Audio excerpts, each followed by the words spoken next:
Hello. Today you will learn how to use Lego style blocks. These blocks are useful when it comes to wanting to develop creativity. The collection is located at the top of the categories. It contains blocks of different shapes and sizes. To start using these blocks, locate the Lego base, which will allow you to place the tiles in an orderly way. Place the Lego base on the stage. Note that you will be able to use up to 10 bases per stage. Press the escape key to release the ghost. Then select any block from the Lego collection you want to use. Then locate the block on the base.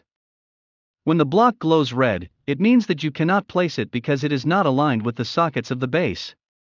Conversely, when the block is green, you can place it by clicking on the base. Repeat this process with the different blocks you want.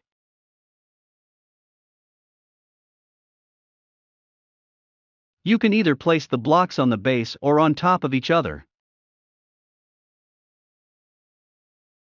Remember that you can also rotate the tiles by scrolling.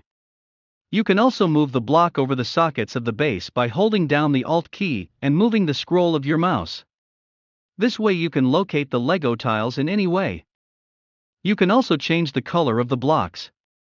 To do so, click on the color palette and select a color. Then click on the block you want to modify. Tip: you can also change the color of the base tab and interactive cube. We will see this in action on another tutorial. We invite you to create process prototypes using Lego tokens. We are waiting for you in the next video tutorial.